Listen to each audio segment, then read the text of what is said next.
Dengar sini baik-baik. Bahwasanya Iwan, kejayaan hanya ada dalam agama Allah Subhanahu wa taala. Ini tuan-tuan, 49 umur saya, baru sekali ini saya dengar depan saya yang mengatakan kejayaan hanya ada dalam agama Allah Subhanahu wa taala. Masya-Allah. Apabila kamu tak dapat Allah, kamu lupakan Allah, kamu hilang segala-galanya. Itu dia tuan-tuan. Kita ingatkan tak dapat Allah pun kaya-raya, hebat juga, tapi sebenarnya hilang. Tak ada apa benda. Sebab apa? Yang penting dia akhirat sana nanti. Akhirat tu gagal kan? Sini tak ada masalah. Siapa bagi hidup? Allah. Siapa bagi mati? Allah. La ilaha illallah. Tiada Tuhan selain Allah.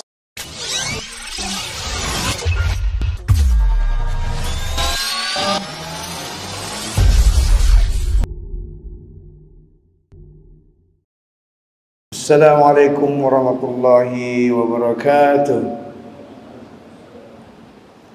Alhamdulillah rabbil alamin, wassalatu wassalamu ala asrafil anbiya'i wal mursalin wa ala alihi wa sahbihi ajma'in.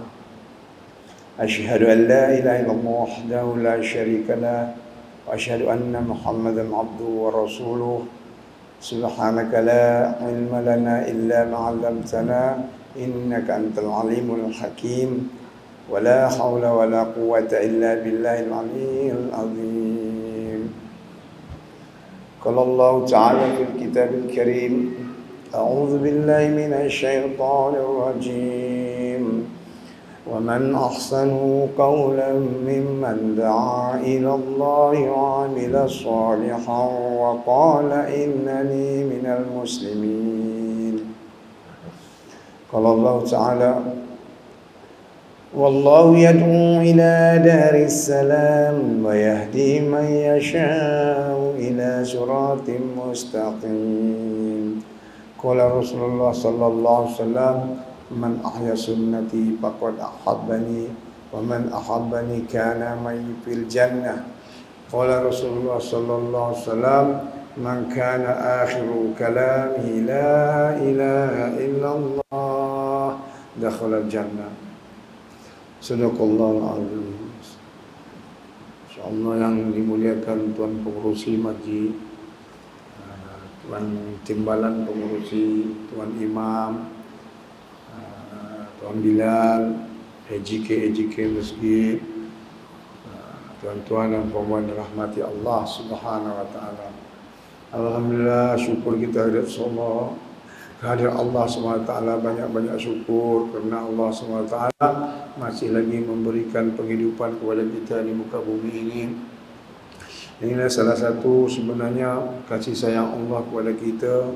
Kita dipanjangkan umur untuk dibagi satu peluang sebenarnya, peluang supaya lebih dekat lagi dengan Allah, nak dicukupkan di kebaikan itu. Kebaikan tak cukup sehingga Allah redha pada kita. Waktu itu, time tu nak mati-matian. Tapi hari ini tuan-tuan belum cukup lagi. Jadi kita harap doa kita kepada Allah semua, kita terus dipanjangkan umur dan terus membuat kebaikan kepada Allah sehingga Allah redha kepada kita. Tuan-tuan membanding rahmati Allah SWT, saya memperkenalkan diri saya dulu. Nama saya sebenarnya Wan Syahman bin Muhammad Yunus. Lahir di Sumatera Utara pada tahun 1961, sebelah Medan. Daripada Medan ke rumah saya itu lebih kurang 3 jam lah. Nak pergi ke Padang tu, Sumatera Barat tu, 3 jam. Dan yang paling dekat sekali, kalau nak dekat boleh daripada Port Klang. Dari Port Klang naik feri 3 jam juga, lebih 3 jam, 4 jam begitu. Terus setengah jam ke rumah saya, naik feri Port Klang.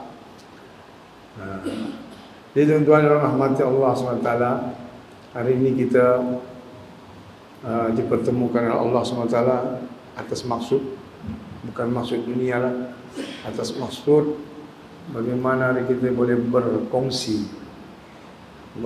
sedikit, menceritakan pengalaman-pengalaman yang ada pada saya yang dulunya sebenarnya Sebenarnya ni memang kalau tengok daripada apanya macam tak ada harapan lah.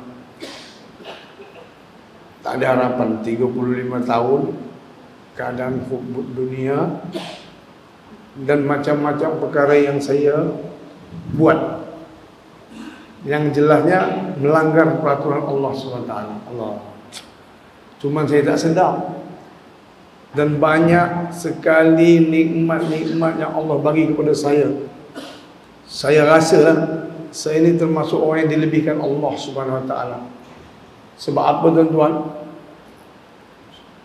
Kejayaan demi kejayaan saya raih dulu, terutama di bidang muzik, di bidang nyanyian lah.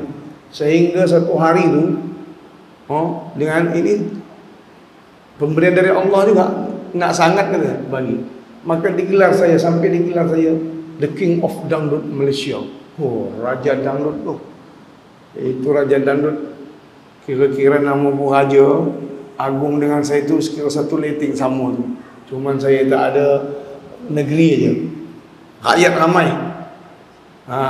Peminat saya ramai. Daripada Brunei, daripada Singapura, daripada Indonesia, daripada Malaysia, daripada selatan Thailand. Ini semua orang Melayu minat lagu saya. Hanya pada saat itu saya tak perasan. Saya hibur orang, orang pun suka pada saya. Saya pun pergi ke sana kemari, hibur lagi, tak perasan. Rupanya saya tengah sesat. Saya ingatkan okey kan, duit banyak dapat. Saya boleh dapat pada time tu lah dulu. Nak dapatkan 70,000 sebulan tu senang-senang. 80,000, 100,000 tu Allah.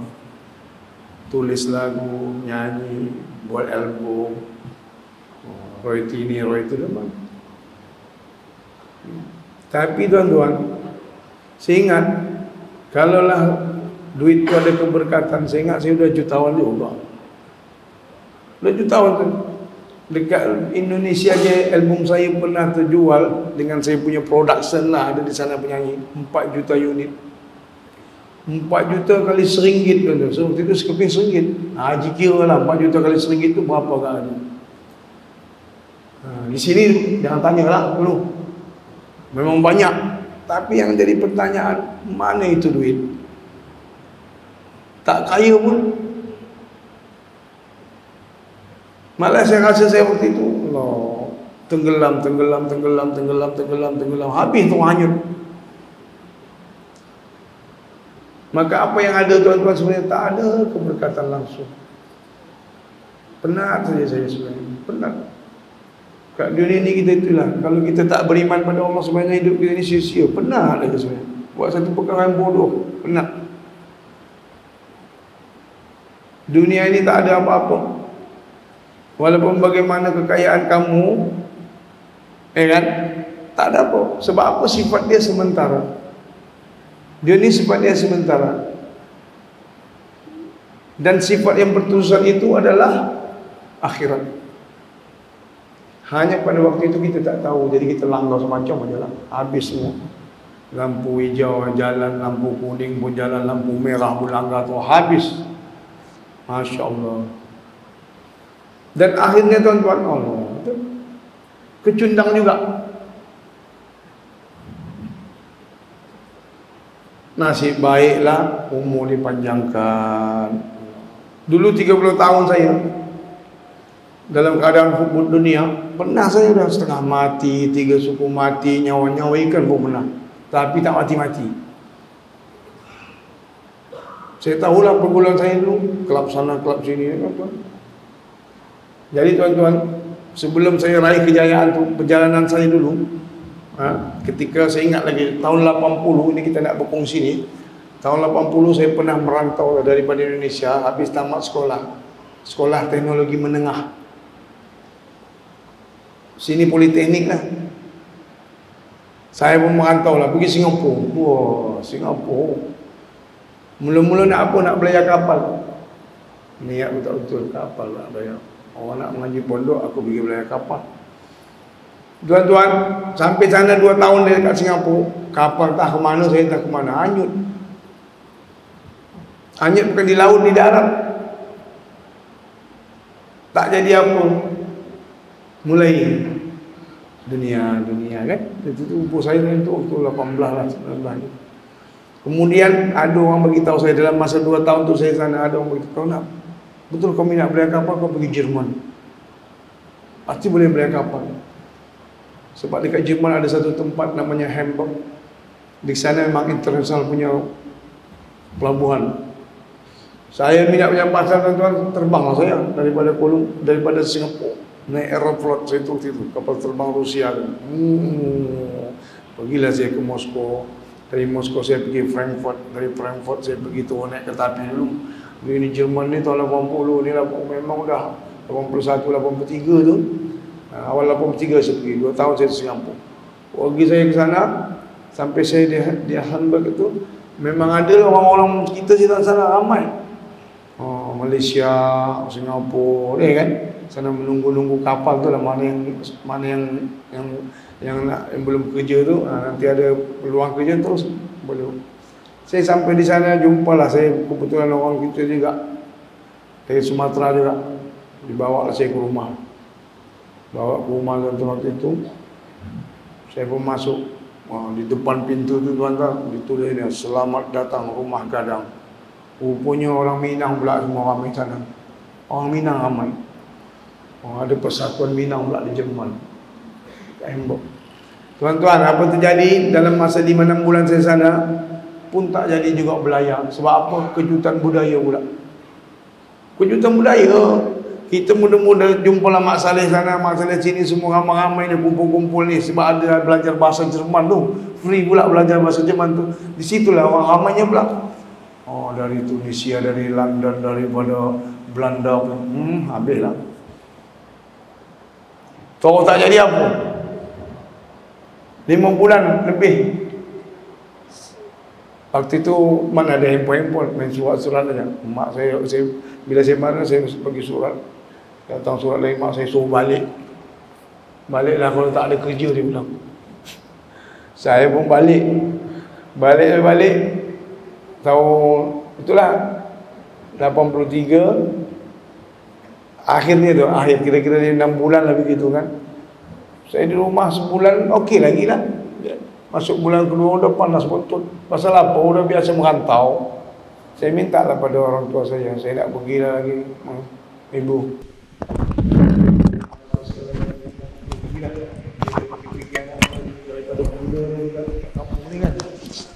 Saya pun tuan, kalau sekiranya ditakdirkan saya tak pergi merantau, saya ingat saya memang dekat kampung saya sampai sekarang kampung saya ni, kerja dia orang apa tu, dekat tepi sungai, tuak kita sampai sekarang.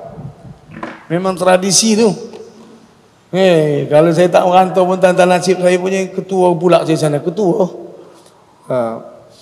Tapi sama je tuan, begitu saya pergilah saya minta pada ibu aku, kalau macam tu kau pergilah ke Seremban, dia bilang, dekat Malaysia. Itulah pergi saya tahun 84 saya pergi Seremban. Sebab apa? Saudara mak saya di sana. Kami ni sebelah mak saya ni raja tau, itu pasal saya nama Wan tu. Dan pula keturunan dia sebelah mak saya ni daripada Rawalpindi. Ni Islamabad lah, Pakistan. Dulu cerita dia, onyang saya, neneknya mak saya lah, ayah dia bawa merantau. Bila bawa merantau ke Sumatera, dahi licin orang Pakistan, muka cantik. Raja pun berkenan, sambal lah, apa lagi. Lahirlah atuk saya, Raja Ahmad. Kahwin pula dengan kerabat raja juga, Raja Bibi. Orang tu dah raja-raja lah sana, di asahan sana. Lahirlah mak saya, Raja Yuslaini. Bila Raja Yuslaini pula lahir ini, kahwin pula sama ayah saya, raja juga, tapi Raja Batak. Kahwin dengan Batak. Jodoh dia dengan orang Batak. Bahasa Islam lah. Bataknya ada 3 kategori. Satu Batak Toba macam kita, satu lagi Batak Mandeling, satu lagi Batak Karo. Ini Batak Mandeling ni yang marga Nasution ni kan, Lubis, kan, Siregar, itu Batak Mandeling itu. Itu Islam semua tu. Macam kami Batak Toba ni daripada Pulau Samosir. Itu 50-50 sekarang ni. Kristen masih banyak. Saya pun mungkin 5-6 keturunan dulu lah yang udah Islam lah. Keluarga saya. Atuk-atuk saya. 50-50. Satu lagi ada Batak Karo namanya. Batak Karo ni itu yang di Borastagi yang ramai dekat gunung-gunung tu. Dia orang tanam-tanam buah tu. Macam Cameron Highland tu. Kobis, tomato, carrot. Bawa kemari tu. Tuan-tuan kalau nak tengok, tuan boleh pergi Port Klang. Tunggulah pagi-pagi, kejap lagi kapal kayu tu datang. Semua barang daripada Indonesia tu. Itu yang kita makan tu semua. Tuan-tuan. Jadi Batak Karo ni pula hanya ada 10% saja Islam. Lainnya semua Kristen. Itu pasal tuan-tuan kalau jalan-jalan pergi Berastagi, mana tahu melancong, hati-hati. Pasal makan hati-hati. Sebab apa? Orang Karo ni ramai di sana, ada restoran. Dia macam kita juga pakai songkok juga. Pakai baju batik juga, pakai kain sarung juga. Kita masuk restoran dia, makan punya makan, tak perasan sampai keluar kita, baru di situ ada tulis, selamat datang babi panggang dia. Sudah. Kan? Jadi tuan-tuan, perempuan rahmati Allah SWT, saya pun pergi ke Seremban. Di sana saya mulai. Di Seremban, ini cerita tahun 84. Di sana tuan-tuan, saya sudah tukar fikiran pula. Tak ada lah kapal, sebab sana pun tak ada pelabuhan. Ada pula lah kawan.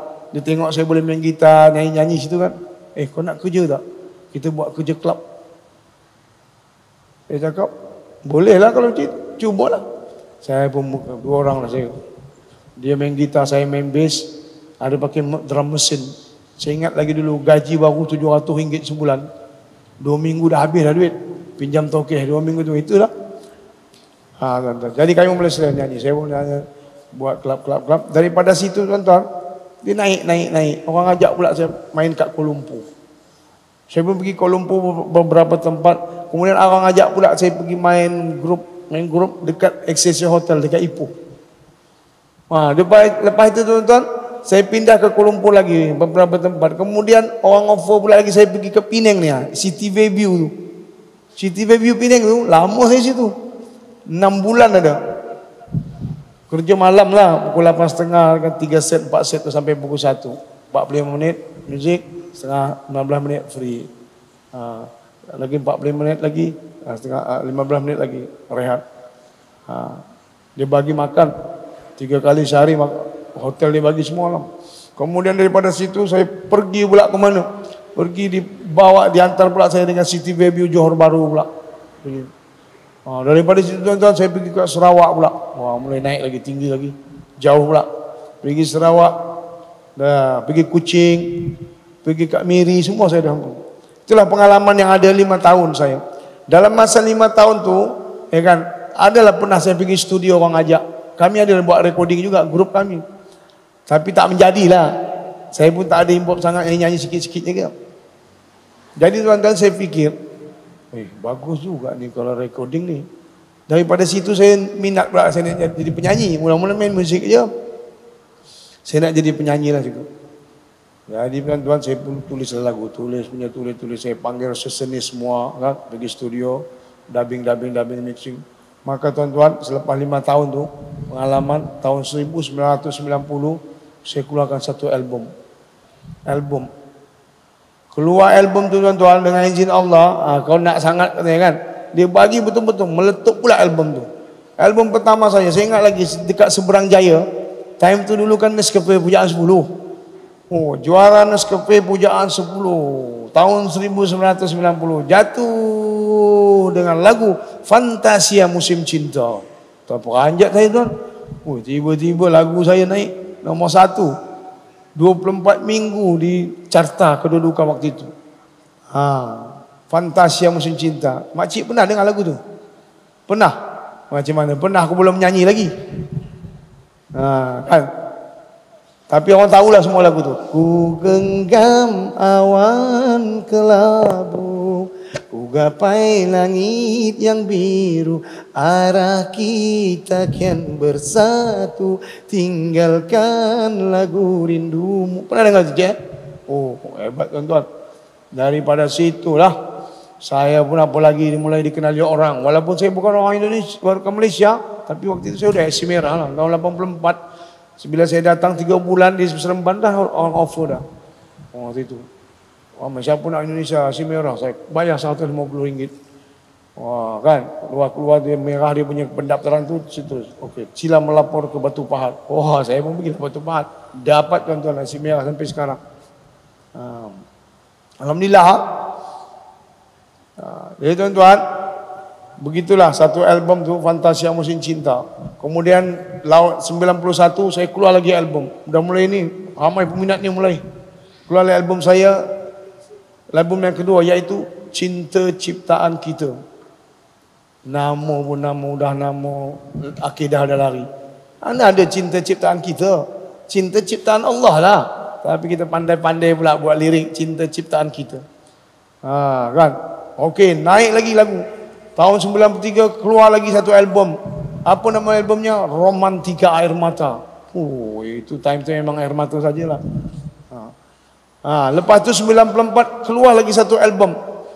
Nama albumnya, nama lagunya Wulan. Pernah dengar lagu tu? Wulan ku sebut namamu selalu teringat setiap waktu. Tuan-tuan, kita yang tak faham-faham ni, dan malah kita tahu sebenarnya Wulan tu nama perempuan. Jadi kita puja-puja perempuan waktu itu. Masya Allah. Malah kita tahu janji jadi duit tu dah lah dulu kan. Jadi tahun 94 itu maka berdatanganlah grup-grup, banjir pula grup-grup datang. Bagaikan cendawan tumbuh. Nyanyi macam saya selorok, tapi semua grup sana, grup sini, grup sana, company sana, company sana. Ramai tuan, bagai cendawan tumbuh. Tuan tu fikir saking ramainya grup tu, asal keluar saja macam tak ada nama lain, Sudu pun jadi grup. Sudu, Spoon. Kemudian IYI Mata, Medicine, ubat, buatlah nama bagus-bagus sikit kan. Tapi macam itulah dulu tuan-tuan. Laku, keluar album 60,000 jual. Album ini keluar 60,000, 70,000. Memang buat duit waktu itu. Musim dia musim selorok. Jadi tuan-tuan, saya tak naklah bersaing dengan diorang, ya kan? Saya umur saya 27, album pertama saya umur saya 27. Ini budak-budak lagi, ngeri-ngeri diorang ni, muda-muda. Nyanyi semua terpacak-terpacak punya kan. Kuat-kuat, tinggi-tinggi. Saya pun tak nak bersaing, saya pun fikir-fikir. Jadi tuan-tuan, ini fikir ni sangat bagus tau. Ini fikir ni, perlu ini fikir. Manusia nak buat kerja mesti ada fikir. Kita tu fikir dunia tu kena buat. Apalagi fikir akhirat. Setahun katanya fikir akhirat ni, sesaat kita fikir akhirat ni, sesaat ni 60-70 tahun ibadat sunat. Bayangkan. Jadi kena ada fikir tuan-tuan. Saya pun fikir, saya dapat ilham. Bantailah kau nak jadi rock. Sudah rock. Saya pun daripada situ tuan-tuan, saya tukar pula lah. Daripada album selorok pop tu, saya tukar pula ke dangdut pula. Naik setingkat lagi. Di situlah tuan-tuan, tahun 95 tu, awal tu keluarlah lagu saya. Yang Tersayang, Memori Daun Pisang, Yang Sedang-sedang, Sepayung Berdua, Saling Percaya, Senada Cinta. Sampai saya recording kat India tu, Mumbai tu saya pergi berapa kali. Recording, bawa sana penyanyi sana, duet lagi. Allah, macam-macam saya buat. Dan Allah bagi kan. Sebab kita nak usaha, Allah bagi. Cuman seperti yang saya katakan tadi lah, bila kita hibur, hebat, kita banyak peminat, hebat, rupanya tengah sesat. Sesat. Kalau kita sendiri sesat tak apa, bawa pula orang lain sesat. Berjuta-juta tau yang minat lagu saya tu. Macam mana tak cakapkan sesat. Kalau kita nyanyi lagu dangdut itu, mana ada lagu dangdut diam-diam maju sini. Yang ku cinta padamu, contohlah kan. Mana ada.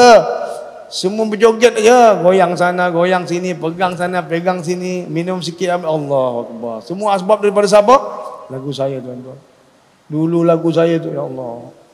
Mana ada satu klub di Malaysia ni, bayangkan tuan-tuan, kalau ada klub karaoke, kalau karaoke pukul 8 buka, mula-mula lagu saya keluar.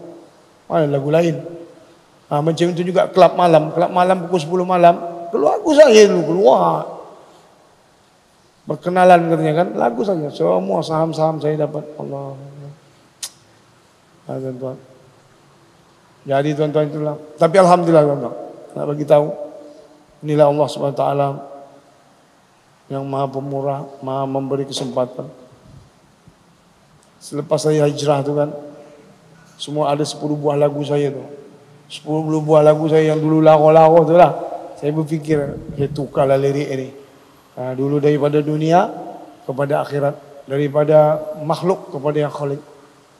Jadi di antara lagu-lagu yang saya sempat tukar, alhamdulillah lagunya popular semua. Fantasia Musim Cinta tu. Fantas, melodi sama, tapi saya tukar menjadi Asmaul Husna, terus kepada Allah. Ar-Rahman, Ar-Rahim, Al-Malikul Quddus Salam, Al-Mu'min, Al-Muhaimin, Al-Azizul Jabbar, Al-Mutakabbir, Al-Khaliq, Al-Bari'ul Musawwir, Al-Ghaffar, Al-Qahhar, Al-Wahhabur Razzaq, Al-Fattah, sampai as-Sadur itu. Alhamdulillah. Dulu saya mana tahu Al-Husna, Al-Husna, Al-Husna, enggak nama siapa. Mana lagi kita tahu. Rupanya Asma Al-Husna ini adalah 99 nama Allah Subhanahu Wa Taala. Barang siapa yang dia dapat melancar mengingat 99 ini, walaupun dia bukan hafiz lah, alhamdulillah Allah mudahkan juga dia masuk surga Allah Subhanahu Wa Taala. Masya Allah. Macam-macam kita ni eloklah itu. Dah tua-tua, ya kita nak hafal Quran mana boleh macam saya ni. Bila kita hafal ujung pangkal lesap pula, kelabu asap nak. Kan? Mulai lancar-lancar pangkal, ujung lesap pula. Udah tua, 58 umur. Tuan. Ada lagi satu lagi lagu Wulan itu tidak. Kalau kan nama dulu Wulan, sekarang saya tukar jadi Tuhan terus. Sama. Tuhan, ku sebut namamu selalu, teringat setiap waktu, terukir dalam hatiku. Tuhan, ku sebut seluruh namamu di dalam malam siangku, agar terubat rasa rindu, selalu rindu padamu Allah. InsyaAllah. Dulu rindu pada makhluk, tukar tuan-tuan. Atas taufik dan hidayah Allah SWT, saya tukarlah lagu tu. Banyak lagu tu. Satu lagu lagi, lagu dangdut. Pun macam itu tu. Apa yang sedang-sedang. Saya pun dah tukar dengan sedang-sedang. Daripada yang sedang-sedang, tak nak yang sedang-sedang. Sedang-sedang ni kan 50-50. Sedang-sedang, 50 batil, 50 hak. Mana jadi? Belajar. Terus saya tukar liriknya jadi yang maha tinggi, tuan-tuan. Yang maha tinggi siapa? Allah Subhanahu Wa Taala. Dunia sandiwara mak, dunia sementara mak, yang kekal dan abadi hanyalah akhirat saja. Aku kasih dia mak Allah, aku cinta dia mak, hidup dan matiku ini hanyalah untukmu ilahi yang maha tinggi. Jadi tuan-tuan, kejayaan demi kejayaan. Cuma lagi tuan-tuan hari itu kita tak sedar. Saya sebenarnya tengah susah. Yang saya dapat selama ni tuan-tuan, duit banyak, tapi tak tahu entah bagaimana. Maknanya tak ada keberkatan. Tidak ada langsung keberkatan. Sebab apa tuan-tuan? Sebab ambil khazanah Allah, ambil rezeki Allah, tapi tak pernah terima kasih sama Allah. Jauh daripada Allah, tak kenal Allah, jauh daripada sunnah baginda Rasulullah. Las-las lingkup. Habis. Itu dah jelas. Tuan-tuan kalau tak percaya, cubalah. Kalau berani. Sekarang ni, ambil aja khazanah Allah. Ambil. Tak payah sembahyang, tak payah iman. Duduk aja tengok. Hancur ke tak hancur. Kalau dikasih Allah umur panjang macam kita ni, ya kan, bagi peluang untuk taubat, bagi peluang untuk tunjuk jalan, alhamdulillah. Ada orang terus mati macam itu aja tu. Alhamdulillah. Macam saya lah. Setengah mati, 3 suku mati. Ikan pernah. Ini kawan saya pernah dekat klub tu. Tiba-tiba jatuh. Tak tahulah overdose ke pedas ke apa. Jatuh daripada tangga, tengok tengah mati terus. Mati. Saya waktu itu, adakah kita terkesan? Tidak terkesan sama sekali. Sebab apa? Kita pun macam itu. Sekarang ni baru tanya. Tuan-tuan, baru kita tanya, ya Allah, kalau sekiranya akulah dulu itu, betapa menyesalnya aku. Allah sayang Tuhan. Allah sayang pada saya, Allah sayang pada tuan-tuan. Sebab apa kita masih hidup ni? Inilah peluang. Jangan oleh lagi ke belakang. Peluang yang ada ni, buatlah betul-betul. Jadi tuan-tuan, Begitulah perempuan yang dirahmati Allah SWT. Pada umur saya 49, Allah uji saya. Sudah senang-senang apa segala macam ni, tiba peringkat yang naik-naik itu tiba-tiba datang ujian. Itu tanda tadi. Tak dimatikan saya mempunyai ada maksud Allah, tapi tetap diuji. Apa ujiannya tuan-tuan? Dimulailah saya, rumah tangga saya hancur porak-poranda. Itu sudah pasti. Kebanyakan memang macam itu. Bila hati-hati ini sudah goyang-goyang, pertama sekali yang akan apa? Hancur, rumah tangga hancur. Kemudian anak-anak yang terbiar, anak-anak sudah lari dah, tinggal seorang-seorang saya. Satu hari tuan-tuan, bila saya sudah rindulah sama anak juga, pergilah rumah janda saya waktu itu. Itu sudah meninggal lah janda saya itu. Jadi saya pergi hati ke jumpa. Maka saya panggil anak saya.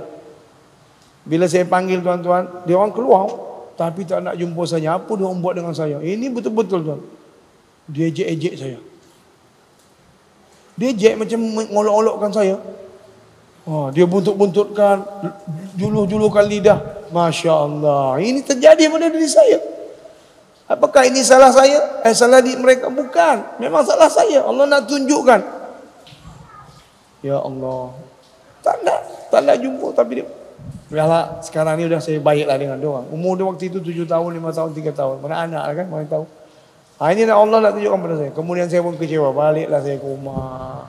Bila saya balik ke rumah tu, baru saya terfikir, duduk saya. Sebenarnya tu apa hidup ni? Kan? Ada anak pun macam tak ada anak. Ada isteri pun dah macam tak ada isteri. Semua dah lari dah. Tinggal aku seorang-seorang. Nak cari sakinah tenang memang dah tak tenang. Kalang kabut aja. Nak cari keberkatan memang tak ada berkat. Cuba untuk menghiburkan diri bila seorang-seorang pergilah sana, pergi sini, enjoy sana, balik rumah tepuk dahi juga. Tak dapat. Tidak akan mendapat ketenangan. Macam-macam perkara. Jadi situ saya teringat, adakah saya harus macam ini saja? Kalaulah sekiranya saya mati pada saat ini tuan-tuan, tiba-tiba saya ingatlah saya nak mati. Di situlah tuan-tuan, tiba-tiba ada datang perubahan sedikit pada diri saya. Bila saya ingat nak mati, apa yang saya lakukan pertama tuan? Saya lakukan pertama, tiba-tiba datang saya, teringin saya nak bersolat. 49 umur, baru saya teringin nak bersolat. Saya pun mulai angkat uduk, mulailah saya bersolat. Solat. 1 tahun saya sudah ibadat. Solat sudah dibuat. Kemudian bulan Ramadan saya sudah berpuasa. Dan kemudian saya sudah belajar, sudah bayar zakat. Zakat ni kena bayar juga. Dulu mana kita tahu. Bayar-bayarlah, tidak-tidaklah. Ya kan? Rupanya zakat harta pun nak kena bayar, zakat anak lagi, zakat diri lagi, macam-macam. Baru 1 tahun ibadat tuan. Tapi nak bagi tahu di sini tuan, ibadat saya 1 tahun tak boleh meningkatkan iman saya. Sebab apa? 1 tahun saya dalam keadaan saya sudah beribadat, sudah solat, sudah puasa, maknanya sudah tahulah buat kebaikan. Namun tak boleh tuan. Maksudnya batil-batil yang sudah 30 tahun lebih itu, yang sudah mekarat-bakarat, tak boleh lepas. Tak boleh lepas. Dengan apa maksudnya? Bila saya solat-solat, ada orang ajak saya kan, jom karaoke. Pergi lagi saya. Sudah solat-solat.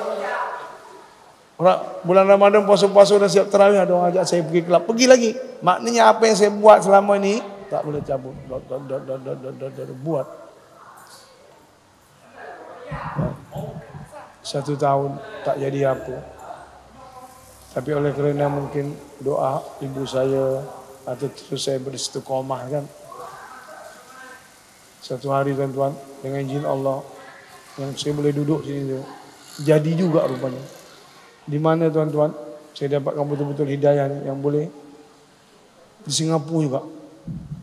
Maknanya pertama sekali saya tahun 80 saya dekat Singapura, selepas 35 tahun, saya dapatkan juga hidayah ni, asbab hidayah dekat Singapura. Di mana tuan satu masjid namanya Al-Ghufran. Masjid Al-Ghufran. Sebab apa? Ada orang panggil saya pergi program, pergi show dangdut. Jadi waktu itu saya masih nak lagi ya. Saya pergilah Singapura. Jadi Singapura ni saya nak buat konsert malam tu dekat Singapore Expo namanya. Dekat Changi tu. Lebih kurang 4 km ada satu nama tempat daerah tu namanya Tampines. Dekat Tampines tu ada satu masjid besar ni. 6 kali ini besar dia lah. Al-Ghufran. Singgahlah saya sana maghrib. Ya kan? Sebab apa? Saya tak nak tinggal solat. Lepas solat baru dangdut pula, gitulah cerita dia. Kan? Jadi tuan-tuan, saya pun solat maghrib saya. Lepas solat maghrib saya pun solat ini sunat. Dulu saya mana tahu dulu waktu belajar sultan, mana tahu saya apa namanya jamak ke, jamak qasar, jamak takhir, tak tahu saya. Belum lagi saya tahu tu. Jadi saya pun solat sunat. Saya solat sunat. Lepas solat sunat saya nak gerak lah ni. Nak pergilah tempat show tu kan. Lebih kurang 4 km. Di situlah tuan-tuan. Dah jumpalah saya. Jadi asbab hidayah datang tuan-tuan. Saya nak keluar pintu. Bila keluar pintu adalah satu rombongan masuk. Masuk satu rombongan. Ya kan. Di depan tu. Di depan pintu tu. Disalamlah saya. Assalamualaikum. Waalaikumsalam. Kenalkan saya, dia bilang. Nama saya Ustaz Sofyan. Saya bersama sahabat-sahabat saya ni, kami datang daripada Sulawesi. Jauh lah Sulawesi. Kan? 3 jam setengah kalau naik kapal terbang. Jauh. Dekat-dekat perbatasan, dekat apa namanya, Australia sana, dia punya pulau. Jadi dikatakan pada saya, kedatangan kami kemari, dia bilang, ada 2 perkara. Pertama sekali dia bilang kami datang untuk bersilaturahmi kepada umat Islam yang ada di Singapura ini. Yang kedua katanya kedatangan kami juga untuk belajar iman. Jadi saya yang bodoh-bodohnya pertama saya fikir juga, apa Ustaz ni jauhnya nak bersilaturahmi, tak boleh kan silaturahmi depan rumah dia tu dah lah. Apa yang jauhnya penting sangat kan silaturahmi ni. Kan? Yang pertama, yang kedua tu lah, saya fikir macam ini Ustaz, dia lembut cara bicara dia, merendahkan diri. Sebab apa? Dia cakap dia Ustaz, tapi masih still dia cakap percakapannya belajar iman. Kan? Kalau Ustaz lain tu, kalau jumpa kita, contohlah Bollywood ke Ustaz mana ke, jumpa kawan saya juga tu, kalau jumpa kat Singapura, Ustaz, buat apa kesini? Mestilah cakap mengajar, apa pula nak belajar lagi. Ada Ustaz. Tapi ini cakapnya dia lembut, belajar iman. Jadi tuan-tuan nak jadikan cerita, kenal pula dia dengan saya, Ustaz ni. Sebab dia tanya saya, nama kamu siapa? Saya cakap, Iwan. Oh, kamu dari mana datang? Saya cakap, saya daripada Kuala Lumpur. Tapi saya pun orang Medan juga. Orang Indonesia juga. Saya cakap lah Medan. Sebenarnya rumah saya jauh daripada Medan 3 jam. Kalau saya cakap kisaran sampai mati dia tak kenal. Senang cerita Medan dia kenal. Oh ya, saya tahu. Jadi ngapain kamu di sini? Alamak, ini tanya ngapain ni bahaya juga. Takkan aku nak cakap dangdut depan. Ini cerita tuan. Tapi saya beranikan dirilah saya. Saya pun beritahu, Ustaz, saya ni orang artis, saya penyanyi. Nah, hari ini, tidak lagi saya nak pergi satu tempat 4 km dekat Singapore Expo. Saya nak buat konsert di sana. Saya nak buat konsert, menyanyi, saya nyanyikan lagu-lagu dangdut. Saya ni penyanyi dangdut. Tuan tahu tak, bila saya dangdut, dia kenal. Oh, jadi saudara ni Iwan Dangdut, dia bilang. Kenal dengan saya. Saya cakap, betul Ustaz, saya Iwan Dangdut. Kenapa? Oh, yang nyanyi lagu yang sedang-sedang ya? Tahu dia. Sebab lagu saya waktu itu memang meletup lah ke Indonesia. Tahun 96. 1 tahun muka saya saja. Indangdut. Gadget dia tu. Iklan tu. Muka saya je. Padahal saya tak pernah datang sana pun. Terkenal. Memang banyak hasil dia tuan. Waktu itu lagu tu. Memang Allah bagi rezeki saya. Allah. Wish. Hebat Allah. Jadi tuan-tuan, itulah. Jadi yang sedang-sedang dia bilang, betul Ustaz yang sedang. Masya Allah, dia peluk saya. Dia boleh cakap apa? Saya ni salah seorang peminat kamu daripada Allah. Baru dia minat saya pula. Dangdut, Datuk. Ustaz suka dangdut juga. Tapi tuan-tuan yang dimuliakan Allah SWT, perempuan dikasihi, sebenarnya ini sebagai asbab aja lah. Saya cakap ini asbab. Memang Allah nak jumpakan saya. Dia asbab saya. Yang saya boleh duduk sini tuan. Kalau tidak tak tahu lagi. Mungkin saya ibadat terus 5-6 tahun ni. Tapi mungkin juga Ampang Park lagi, Bukit Bintang lagi. Mana-mana lah. Ya kan? Tempat-tempat sensitif. Allah. Jadi tuan-tuan, bila kita bicara begitu, dia pun rupanya ada maksud. Ada maksud. Sebab apa? Saya keluar daripada masjid, bukan pakaian macam ni. Saya dah standby dah, baju bunga-bunga semua, apa semua. Nak show lah katakan kan? Jadi dalam maksud dia, apa dikatakan pada saya? Iwan, boleh saya bicara dengan kamu sebentar? Dalam maksud. Silakan Ustaz, tapi jangan lama-lama. Okey, baik. Dia bilang apa? Alhamdulillah kamu ni cukup terkenal. Kamu terkenal di Malaysia, Singapura, Brunei, Indonesia. Semua banyak peminat kamu, lagu kamu. Bos saya pun salah seorang. Kamu punya peminat, dia bilang. Hebat kamu, dia bilang. Tapi dia bilang, ada pula tapi dia. Tapi apa Ustaz? Tapi percayalah kamu bahwasanya kejayaan kamu yang ada ini bukanlah kejayaan yang sebenarnya. Sebab apa? Nak azan ke? Nah. Sebab apa dia bilang? Bila kamu nanti jumpa Allah SWT, bila kamu mati jumpa Allah, kalau bicara mati pula dia, kita udahlah takut mati. Bila kamu bicara jumpa Allah SWT, Allah tak akan pernah tanya berapa banyak album kamu, Iwan, berapa banyak hasil daripada jualan album, berapa banyak peminat kamu. Ini sekali tidak ada, dia bilang. Jadi dengar sini baik-baik sebelum kamu buat program, dia bilang. Dengar sini baik-baik. Bahwasanya Iwan, kejayaan hanya ada dalam agama Allah Subhanahu Wa Taala. Ini tuan-tuan, 49 umur saya, baru sekali ini saya dengar depan saya yang mengatakan kejayaan hanya ada dalam agama Allah SWT. Masya Allah.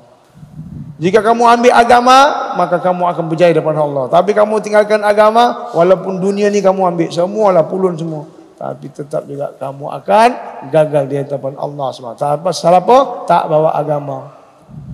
Jadi tuan-tuan, rupanya orang yang nak tahunya berjaya atau tak berjaya ni tuan-tuan, sekejap aja setelah kita mati ni, ya kan, orang hantar kita dekat kubur, ya kan. Bila orang hantar dekat kubur, ya kan, 7 langkah dia pergi, saudara mara kah siapa kau dah balik, datanglah malaikat, betul. Bila dekat malaikat, di situ akan terjawab sama ada kamu berjaya tidak berjaya. Sebab apa? Orang yang tidak berjaya rupanya tuan-tuan akan keluar dari mulutnya soalan bocor. Imam selalu baca tu, subuh-subuh Imam Alif Lam Mim Tanzil itu kan, ya kan, akan keluar tu dari mulut dia. Orang yang tak berjaya tu keluar. Rabbana absarna wa sami'na farji'na na'mal salihan inna muqinun. Di situ baru ketahuan, baru datang yakin dia. Oh, ya Allah, aku dah nampak, ya Allah, aku dah dengar, ya Allah. Ini guru dah datang ni, Allah nak bagi dia. Ya Allah, tolonglah aku, ya Allah. Itu mafhum dia lebih kurang gitulah. Tolonglah aku, ya Allah, aku nak keluar sesaat, ya Allah, saat untuk beramal soleh. Agak-agak boleh lagi tuan. Tak boleh. Keluar mata darah, ada mata nanah, tak akan ada lagi tuan-tuan. Jadi tuan-tuan, rupanya nak yakin ni, yakinlah sekarang. Yakinlah janji-janji Allah ni. Jadi janji-janji Allah ni rupanya tuan-tuan ada dengan siapa? Simple aja. Janji Allah ni ada pada baginda Rasulullah sallallahu alaihi wasallam. Kamu ikut cara baginda Rasulullah sallam, ikut, pasti kamu akan berjaya. Tapi kalau kamu lari, jawab gagal. Penat aja kita besok. Hebat amalan kita, tapi tak cara baginda Rasulullah sallam, tak ikut sunnah, habis. Allah tak pandang pun. Kan? Jadi tuan-tuan, sebab saya nak cepat, saya beritahu Allah Ustaz, saya nak cepat. Jadi terima kasih atas nasihatnya. Ya kan? Lain kali kita jumpa Ustaz. Jadi tuan-tuan, Ustaz tu boleh aja cakap, okey, terima kasih, nanti kamu jumpa lagi, kita jumpa di mana-mana, okey. So.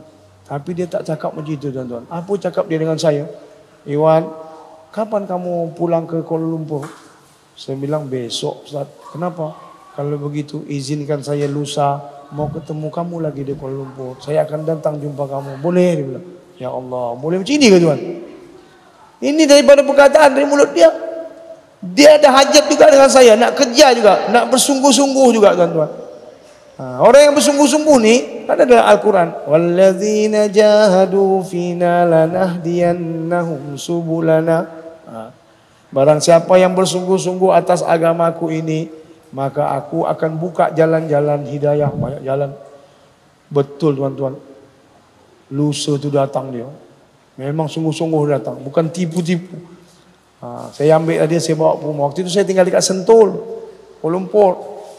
Saya pun pergi ambil dia, bawa pergi ke rumah.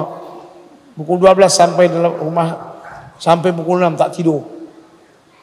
Masuk, mulailah dibasuh saya. Dom, masuk situ, masuk satu. Dia ni pula baik pula. Saya pun baru kenal. Tapi cara dia macam itu, sambil bercakap, sambil nak ngusuk orang, dia kusuk. Aku pun takut juga mula-mula. Kan, kusuk-kusuk apa ni kan? Ya kan? Ya kita belum kenal sangat. Rupanya betul-betul memang cara dia macam itu. Wah, Allah sayang kamu. Allah sayang. Memang cairlah kita cara dia tu. Jadi tuan-tuan, di antara perkataan dia pada malam itu tak tidur. Apa katanya? Iwan, Kalau sekiranya kamu ingin berjaya dunia dan akhirat, kamu ikutlah orang yang sudah berjaya. Ya kan? Siapa dia Ustaz? Saya dalam pikiran saya orang sudah berjaya ni mungkin Michael Jackson ke, yang lain-lain ke, F1 ke, yang lain-lain lah yang kaya-kaya tu, yang berjaya. Rupanya bukan itu Tuhan. Apa dia? Kalau kamu ingin berjaya, maka kamu ikut orang yang sudah berjaya. Maka kamu ikutlah para sahabat-sahabat baginda Rasulullah sallallahu alaihi wasallam. Ikut sahabat rupanya Tuhan. Nak berjaya ikut sahabat. Saya mana tahu. Sebab apa dia katanya? Ada sahabat ni ada 124,000 sahabat. Ini popular lah. Mereka ni semua dah digelar tau. Radhiyallahu anhu. Maknanya Allah redha pada mereka. Mereka redha pada Allah. Mereka ada janji surga.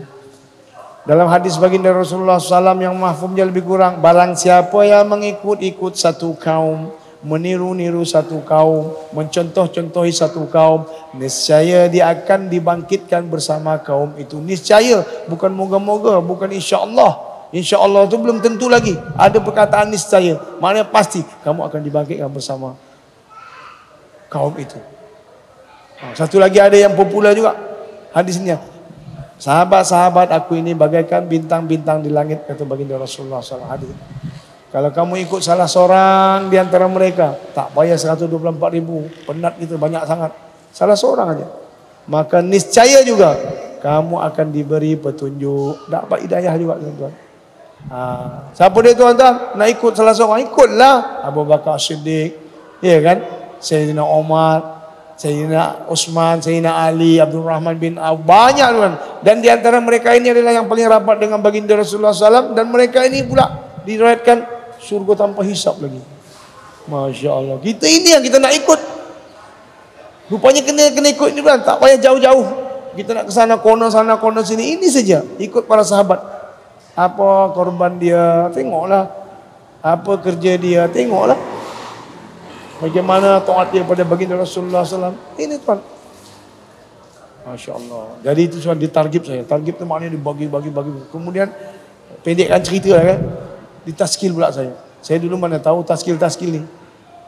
Kan? Taskil ni maknanya mengajak. Ditaskil. Tadi terangkan. Sudah itu baru ajak. Dia bilang apa? Iwan, ada 3 perkara. Sebelum kamu mati ni, mesti kamu usahakan 3 perkara ini. Kalau kamu nak mencari keriduan macam sahabat-sahabat, kamu mesti usahakan 3 perkara ini. Apa dia Ustaz? Okey, yang pertama dia bilang, pertama sekali dalam dunia ni, bila kamu hidup sebenarnya, usahakan apa? Iman. Usaha iman. Iman kena usahakan yang pertama. Jangan usaha lain dulu. Kalau usaha lain dulu, macam saya lah jadinya. Iman nomor 1. Sebab apabila kamu betul-betul orang yang beriman, maka kamu akan dapat Allah. Bila kamu dapat Allah katanya, kamu dapat segala-galanya. Habis cerita. Very simple. Apabila kamu tak dapat Allah, kamu lupakan Allah, kamu hilang segala-galanya. Itu punya tuan-tuan. Kita ingatkan tak dapat Allah pun kaya-raya. Hebat juga. Tapi sebenarnya hilang. Tak ada apa benda. Sebab apa? Yang penting dia akhirat sana nanti. Akhirat tu gagal tuan. Sini tak ada masalah. Berapa banyak kau ambil lah kata Allah. Allah tak seheran nak khazanah dia. Berapa banyak khazanah Allah SWT pun ambil, dia tak heran. Takkan meningkatkan atau takkan mengurangi dia punya darjat tu. Khazanah tu Allah. Ambil lah tapi awas kata, tunggu. Ini yang bahaya tu. Ini pertama dia bilang. Pertama usaha atas iman. Yang kedua Iwan, kamu kena usahakan bahwasanya belajar. Kamu tak sedar yang selama ini kamu banyak berlaku syirik pada Allah. Ini tuan. Kita berlaku syirik tapi kita tak sedar. Jadi di sana ada tuan-tuan, kalau kita tengok ayat 24 ni, surah At-Taubah. Dia punya apa namanya? Dia punya mafhum dia tuan. Ya mafhum daripada ayat itu. Katakanlah ya Muhammad, sekiranya bapak-bapak kamu, istri-istri kamu, anak-anak kamu, perniagaan yang kamu takut rugi itu sangat. Saudara mara kamu, adik-beradik kamu, rumah besar kamu, harta kamu yang banyak. Ada 8 perkara di situ, boleh baca tuan. Sekiranya ini sayang sangat ni kita ni. Ini kita ni sayang ni tak boleh ni. Kamu sayang sangat ini.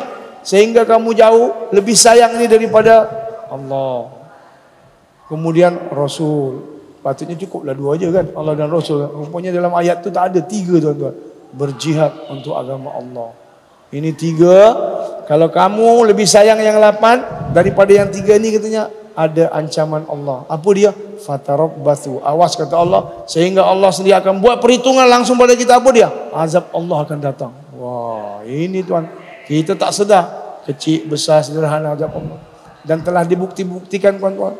Orang-orang yang kalau kita tengok kat Indonesia lah, Allah, ya, dekat Padang tu tuan, macam cerita dalam Al-Quran, tengah kahwin, bersanding-sanding, kan, nak tutup aurat lah, apa segala macam.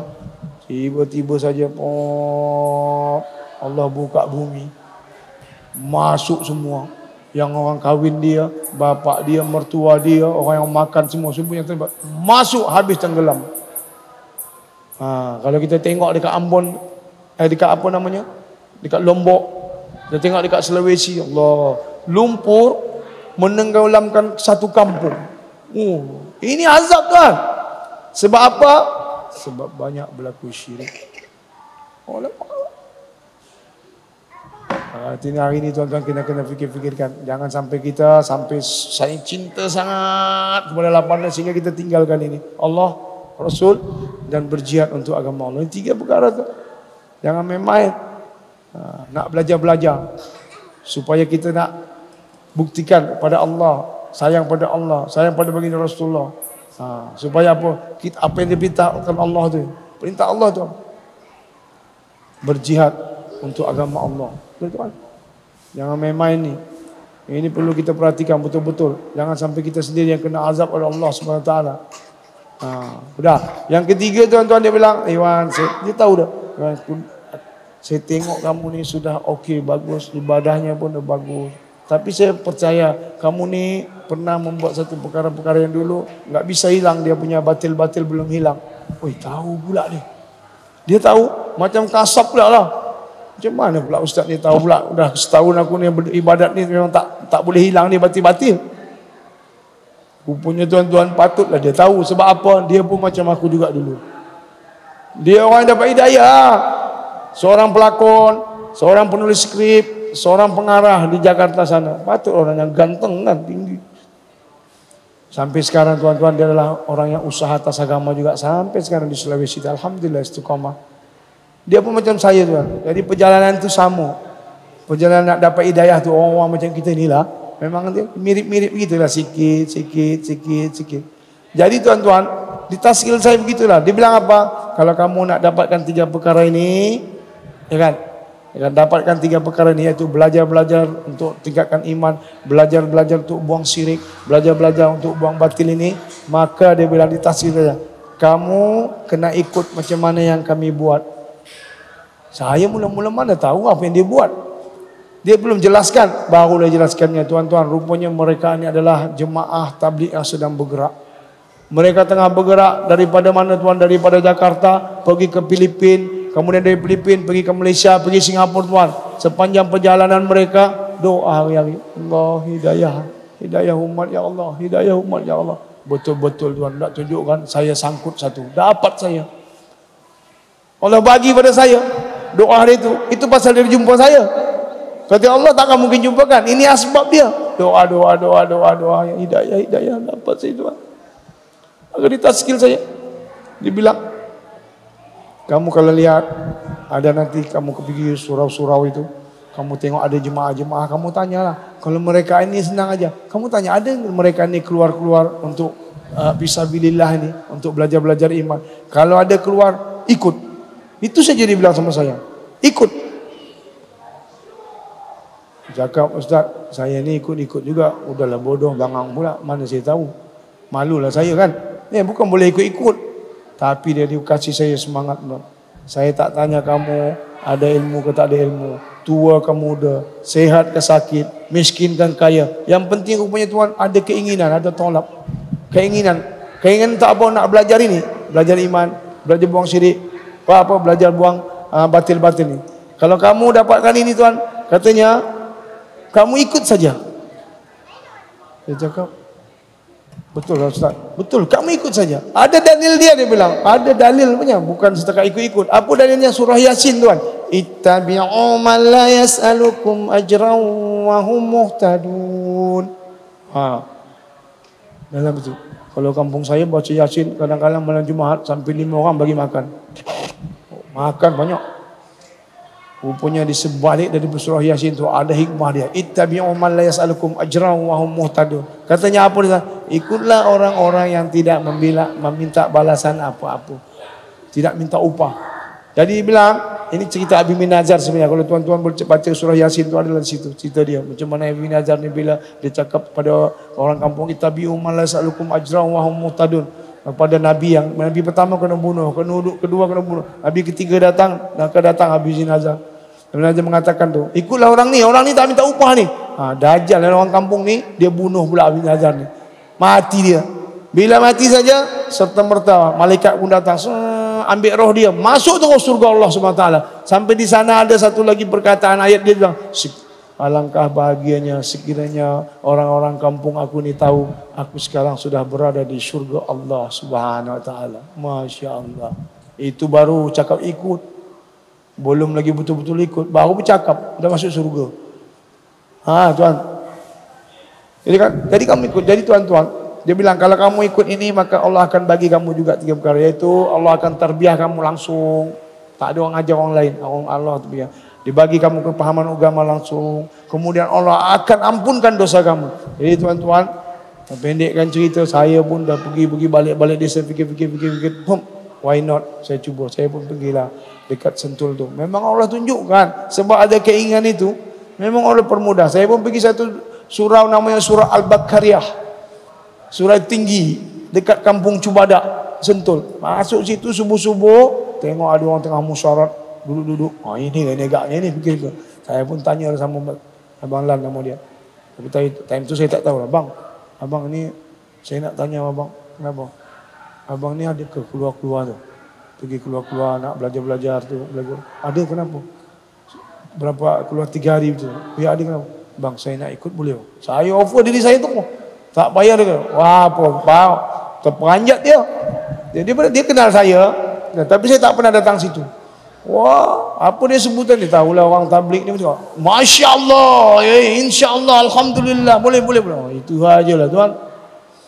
Saya pun tuan-tuan, dengan izin Allah keluarlah saya dengan mereka. Jadi tuan tahu, 3 hari saya keluar tuan-tuan, di situlah hati saya terbuka. Sebelum kita keluar tu ada sebenarnya dia punya adab-adab. Ada seorang ustaz tu nak bagi kita bayan hidayah, maknanya bayan nasihat sebelum kita keluar, ada tertib dia cukup. Yang saya ingat dulu dia berkata, dia bagi tahu fadilat dia. Sehari kamu keluar jalan Allah, dia bilang, lebih baik bukan sama. Lebih baik daripada 1000 hari-hari biasa. 1000 hari-hari orang yang tak keluar, pergi berzikir, buat sunat, buat amalan terus 24 jam. Tapi sehari yang keluar Allah tu lebih baik daripada orang yang berzikir. 1000 hari lebih baik.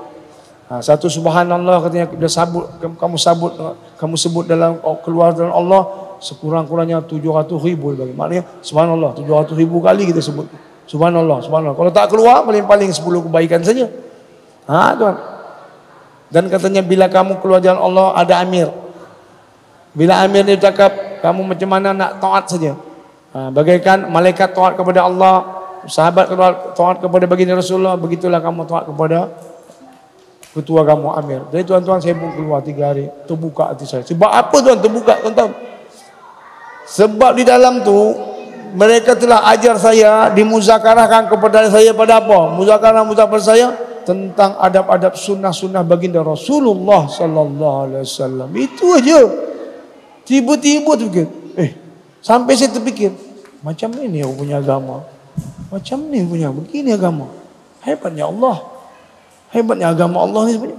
Hebatnya baginda Rasulullah tuan. Dia ajar saya. Asas-asas saja. Yang ringan-ringan. Dia ajar saya macam mana adab masuk tandas, adab keluar tandas. Dulu mana saya tahu. Adab masuk masjid, adab keluar masjid. Lagi jauh. Adab tidur lagi jauh. Adab minum, adab makan, adab perjalanan semua tu. Tiba-tiba tu dia ajar. Terbalik hati saya. Hebat agama ni macam ni rupanya. Allah balikkan sudah. Ini ijab ni kan. Sikit aja lah kuiskan, nampakkan. Ya Allah, ya Tuhan. Tuhan, baru saya tahu tuan, hebatnya agama Allah SWT. Mulai saya cinta dengan kawan-kawan tu. Taskil saya, dia orang pun ikram saya dengan baik, bagi makan, suapkan nasi, apa segala macam. Bini aku pun tak pernah suapkan nasi aku. Ini semua kawan-kawan ni memang baik. Memang dikram saya. Sehingga saya memang terkesan saya. Terkesan saya tiga hari. Kemudian apa tu, pendek kan, cerita lagi. Inilah, saya diajar oleh mereka ni, apa no, sifat-sifat sahabat. Rupanya tuan-tuan, kita nak keluar jalan Allah ni, kita nak belajar salah satunya yang penting lagi, sifat-sifat sahabat ni. Supaya sifat sahabat ni masuk dalam penghidupan kita. Baru, sebab apa, bila kita masuk dalam penghidupan kita, senanglah kita untuk ikut perintah Allah SWT. Ni 6 sifat belajar. Kalimah thayyibah, solat khusyuk dan khudu, ilmu dan zikir, ikramul muslimin, niat ikhlas dan dakwah dan tabligh. Ini kena belajar tuan, keluar. 10% cukup, tak usah banyak-banyak. Sudah tanda kita supaya daripada sahabat-sahabat, udah kira kita orang yang berhasil. Tapi kalau sahabat-sahabat dulu 10% dia tak buat, mereka gagal. Sebab apa? Di depan baginda Rasulullah sallallahu alaihi wasallam. Ini tuan-tuan, saya barulah masuk ini, semuanya masuk dalam. Kemudian Amisab saya suruh saya malam terakhir, Iwan, malam ni malam terakhir kita, ya kan, kamu tahajud. Cuba kamu tahajud. Dulu mana pernah saya tahajud, terkejut adalah pukul berapa saya balik. Tak pernah saya tahajud. Nah, hari ini bila saya keluar jalan Allah, diajar saya tahajud. Menangis kamu, minta pengampunan daripada Allah. Ayo coba. Saya pun tuan-tuan, sami'na wa ta'na. Saya pun ikut. Saya pun solat 2 rakaat. Kemudian saya solat 2 rakaat, saya tadah tangan tuan-tuan. Malam tu cukup istimewa Allah bagi saya, betul tuan. Demi Allah. Ya Allah, dulu aku tak tahu apa-apa ya Allah. Banyak rezeki kau bagi padaku ya Allah, tapi semua aku langgar ya Allah. Ya Allah, banyaknya dosaku ya Allah. Hari ini ya Allah, dengan taufik dan hidayahmu, dengan kasih sayangmu ya Allah, baru aku sedar hebatnya agamaku. Baru aku sedar hebatnya engkau ya Allah. Baru aku sedar hebatnya baginda Rasulullah SAW. Tiba-tiba tuan, ya Allah, ampunkanlah dosaku ya Allah. Baru aku tahu sedar banyak dosa tu. Apa yang terjadi? Menangis tuan, keluar air mata. Keluar air mata saya. 3 keadaan tu dah saya dapat. Keluar air mata, nangis-nangis. Kemudian ini, jantung ini tuan, ini bergoyang ni. Bergoyang ni, tiba-tiba bergetar. Ya Allah, ini semua bulu-bulu naik. Ya Allah, ya Allah, ampun ya Allah, aku punya dosa ya Allah. Allah reversekan, Allah ingatkan. Seakan-akan saya teringat pula. 2 tahun kat Singapura kau buat apa? Kat Jerman 5 bulan, 6 bulan kau buat apa?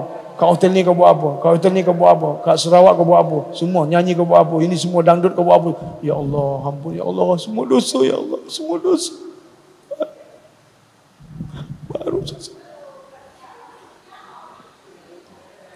Baru Tuhan saya sedar, saya banyak dosa. Allah bukakan itu. Allahu Akbar.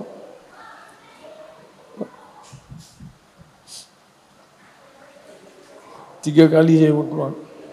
Orang ajak saya 3 bulan berturut-turut. Keluar lagi lah. Ayo, saya ada kemampuan. Mulai saya keluar. Saya ingat lagi 3 kali. Kemudian orang ajak saya 10 hari tu. 10 hari, dia taskil lagi. Saya pergi tuan 10 hari. 2 kali saya pergi 10 hari. Kemudian tuan-tuan diajak saya pergi 40 hari pula. Saya pergi 40 hari 2 kali. Tuan-tuan tahu tak? 40 hari yang pertama tu tuan-tuan, apa yang kata Allah, apa yang dikatakan Ustaz Sofian, Masya Allah.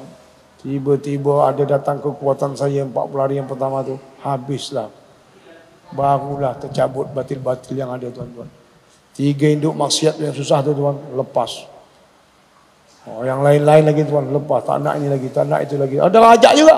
Saya banyak kawan kat Kuala Lumpur tu. Pukul 2 malam kan macam pagi aja tu. Apa lagi? Mari sudah ada. Gitu. Soalnya udah tolak sana, tolak sini. Alhamdulillah. Sampai merokok. Dulu saya kuat merokok. Rokok saya jisamsu dengan gula garam. Berbunyi aja itu. Besar dia punya api. Haji kalau dekat saya habislah. Baju ni habis. Bolong-bolong semua. Alhamdulillah tuan. Itu pun saya selamat. Alhamdulillah lepas. Syukur Alhamdulillah. Sudah 6 tahun. Baru saya keluar. 2 kali saya keluar 40 hari. Kemudian orang taskil saya. Alhamdulillah. Nak keluar 4 bulan. 4 bulan. Saya pergi tuan-tuan. 2014. Pergi saya. Tapi banyak korban lah itu memang. Itulah keterangan memang. Korban diri, harta dan waktu. Memang tuan belanja aja buat apa. Pergi APB. Kami pergi India, Pakistan. Pakistan tak pergi. India, Bangladesh saja. Pakistan kita tak masuk sebab visa tak ada. Pergi belajar sana tuan-tuan. Kadang-kadang orang tanya, Kau ni belajar-belajar kat sana tu buat apa? Kau pergilah belajar kat apa namanya? Negara Arab. Mekah kat Madinah apa pergi India dia bilang. Jadi tuan-tuan macam mana lah tak pergi India, sebab apa? Orang Arab sama orang Mekah pun tu pergi ke sana juga. Sama juga. Belajar juga macam kita, sama-sama duduk satu tempat tidur, duduk satu bedding, makan sama. Bukan dari sana, macam mana kita nak pergi sana? Dia orang pun belajar kat sana. Jadi tuan-tuan kita pergi ke sana, kita pergi Nizamuddin tu, kita punya markas dekat New Delhi tu, Masya Allah. 4 tingkat setengah tu tuan-tuan. 4 tingkat setengah. Kalau kita tanya macam mana lah, bila kita tanya macam mana agaknya amalan Masjid Nabawi dulu waktu zaman baginda Rasulullah SAW. Di zaman Fasak dan Mungkar ini tuan-tuan, sebiji inilah amalan Masjid Nabawi yang ada di Nizamuddin tuan-tuan. Masya Allah, ada 4 amalan itu. Pertama sekali ibadat, yang kedua adalah taklim ajar mengajar ni, belajar. Kemudian yang ketiga adalah hikmat. Kemudian yang keempat ada dakwah tuan-tuan.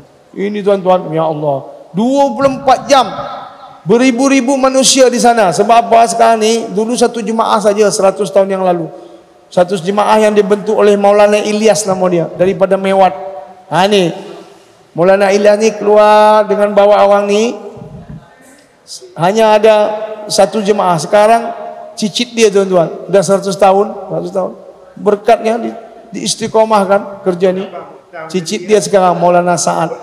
Kemudian kita tanya pula, kita tahu siapa Maulana Ilyas ni, pandai-pandai pula nak bawa ni. Bukan orang lain tuan-tuan, dia adalah keturunan Abu Bakar As-Siddiq.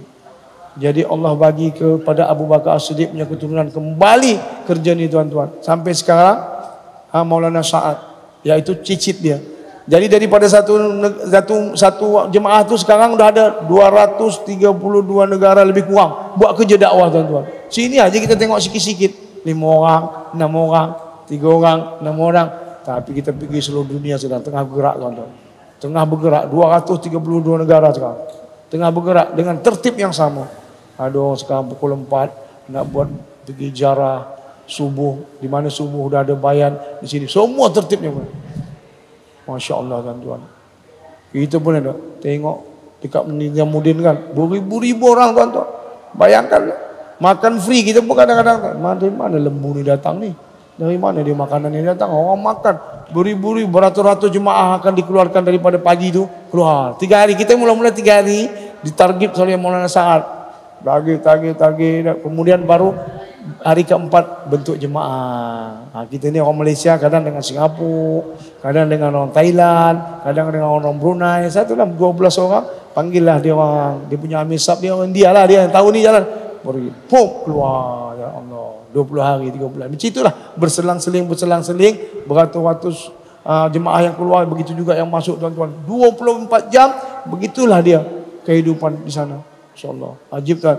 Ini bulan 11 ni tuan, kita ada musyarat Kuala Lumpur masuk Malaysia di sana. Tuan-tuan datang. Pergi beli tiket dekat New Delhi tu, pergi sampai New Delhi bagi tahu aja Nizamuddin. Taksi akan hantar Nizamuddin. Dia tahu tempat, duduklah situ tuan-tuan, tengoklah macam mana tuan-tuan. Macam zaman-zaman sahabat tu tuan. Persis orang yang datang situ tuan. Bayangkan. Rusia, Perancis, Afrika Selatan, Afrika Utara, daripada mana lagi, Jepun, China, macam-macam. Jadi alhamdulillah tuan-tuan, di sinilah baru kita dapat nikmat agama tu. Bila kita tengok, kita pergi sana baru dapat pengalaman. Kita pun dikeluarkan di sana, tengok orang sana yang sudah pengalaman masuk kampung dia orang, mereka nusrah kita. Kan? Kita ada 2 kaedahnya, Muhajirin dan Ansor. Dia nusrah kita, makan dia bagi semua. Kadang-kadang kita tengok masuk ke apa dia, surau dia orang, macam bergaduh aja. Rupanya bergaduh nak bagi makan. Bukan nak bergaduh tak bagi masuk, bergaduh nak bagi makan. Pagi saya, tengah hari saya, semua banyak disupply kita. Padahal orang miskin tuan, semua orang miskin, tapi dia orang dah tahu dah. Ini dia yakin. Kalau kita nusrah ni, orang Muhajirin ni datang, akan ada dalam surah At-Taubah beritahu, Muhajirin dan Ansar dua-dua dapat pengampunan Allah. Yang tak dapat masuk neraka siapa? Orang munafik. Tuan-tuan. Alhamdulillah tuan-tuan. Jadi saya balik, apa kata Allah tu? Siapa yang bantu agama Allah, pasti dia akan bantu. Allah akan bantu. Jadi saya sangka baik dengan Allah SWT. Bila saya buat korban, balik saya tuan-tuan, Allah bantu saya tuan. Bukan bantu duit, bukan apa tuan. Tiba-tiba balik-balik tuan. Memang saya tadi tu lagu saya itu memang meletup lah. Yang lagu saya mana? Tunggu sebentar, solatlah dulu, tunaikan cepat kewajibanmu, sembahyang fardu di awal waktu, ikut sunnah Rasulillah. Tu album yang pertama tu tuan. Meletup tu. Dapat saya pulangan tuan ratus-ratus ribu. Itu dulu, kalau dulu tu duit 2 bulan habis tu. Kan? Tapi hari ni tuan tiba-tiba Allah bagi saya, bila saya balik daripada 4 bulan tu, dah naik. Saya fikir apa saya nak buat. Allah bagi saya idea tuan. Alhamdulillah sekarang ada madrasah tuan. Allah bagi saya satu madrasah. Madrasah kita ada dekat Indonesia sekarang ada 150 murid. 70 orang belajar hafizah ni perempuan, selebihnya laki-laki tuan. Alhamdulillah dah 6 tahun. Dimudahkan Allah. Sedikit Allah tu. Kan guru-guru dia pun sekarang tu orang yang dah keluar 1 tahun tu. Ustaz Gofar, Ustaz Jamal, semua dah keluar 1 tahun baru dia mengajar tempat saya. Jadi asas daripada pondok itu adalah asasnya dakwah. Mereka juga ada keluar seminggu sekali pergi jarah. Budak-budak yang pelajar-pelajar keluar sehari setengah. Maknanya biasakan hubungan dengan markas, hubungan dengan halakah, hubungan dengan mana-mana semua. Ini silaturahmi baik tuan-tuan. Alhamdulillah tuan-tuan. Saya bersyukur pada Allah SWT. Saya pun tak pernah saya mimpi ada madrasah, tapi alhamdulillah hari ini Allah bagi saya madrasah. Saya rasa ini satu tugas saya untuk apa? Untuk memastikan budak-budak madrasah ini dapat besok mereka dapat menjadi hafiz, jadi hafizah, menjadi alim-alimah. Allah tuan-tuan. Jadi tuan-tuan di sini saya memohon pada tuan-tuan tolong aminkan. Moga madrasah saya kita ini, Taman Tahfiz Darul Islah ini sampai ke akhir hayat saya. Amin.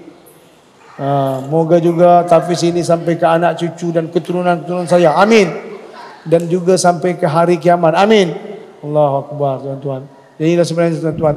Jadi untuk maksud yang sangat besar itu tuan-tuan, marilah kita sama-sama fikir dulu, tolak dulu niat bahwasanya minta pada Allah supaya kita juga dapat bantu agama Allah SWT. Sebab apa? Kalau nak bantuan Allah yang betul-betul, maka kamu bantulah agama Allah. Itu saja. Bila Allah dah bantu kamu, tak ada satu orang yang dapat bertikaikan. Jangan kamu mengharap pada bantuan manusia. Kamu harap dengan bantuan Allah, tapi kamu bantu agama Allah dulu, baru Allah akan bantu kamu.